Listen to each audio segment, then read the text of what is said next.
Hi, this is Kyle, and I just wanted to go over a few things with WPF forms, mostly related to things you would be doing in Windows Forms applications anyway, but it's things people seem to have gotten less used to since we've been working with WPF based on having looked at a few students' work.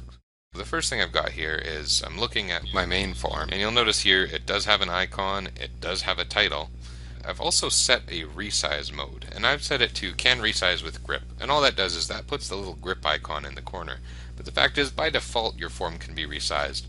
The other options for this are can resize, which just doesn't include the little grip icon thing, as well as the option to not resize. And if you want to have your summary form not resize, that's an okay choice. So I've done that here. That would prevent your summary form from resizing, which is perfectly fine because it's only used to display a bit of data. I'll turn that off for the sake of demonstration though. So looking here, I've got my Windows size set with a height, a width, a minimum height, and a minimum width. For setting the minimum width and minimum height, I tend to just kind of fudge the numbers until it works, but it's also possible to find a range that will work specifically for you. It is a good idea to put the minimum height and minimum width on the window tag itself, because if you put it on controls, you're only setting the minimum width and height for that control. You may want it there. I've put some on my row definitions and column definitions, but that won't prevent the user from resizing the entire application. You can use asterisk to make a certain part of the form resize completely, and so I've set mine so that only the productivity methods portion, the fifth row here, only that's able to be resized, and that's why it looks bigger here. That's just a stylistic choice. I can make it so that everything will resize and spread out, and that is perfectly fine. So in this case, every row would grow if I expanded the window, except for the buttons, because I didn't put an asterisk here, and I could. And the column definitions, this one, they've got minimum width of 100 and minimum width of 200. This one has an asterisk.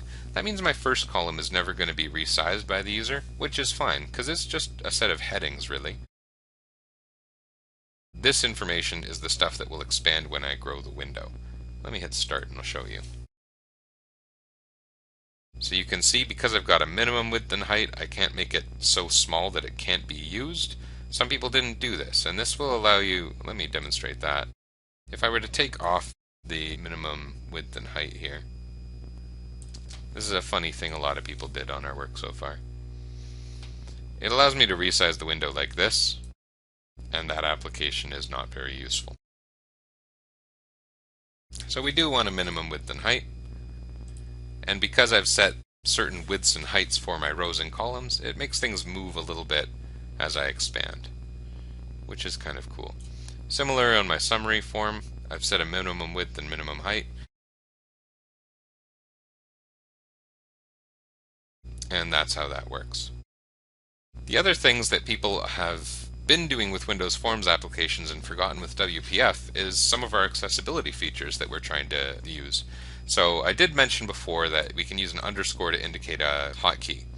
However, if you want a hotkey on a label to indicate a text box, it works a little bit differently in WPF than it does in a Windows Forms application. You do actually need to set a target for where that hotkey is going to point to, essentially. And so I'm setting a hotkey on the label for worker name, so Alt-W will work, and that will send it to the txt name input, which is the next item in sequence. I've talked about tab index before, and so you set tab index like this.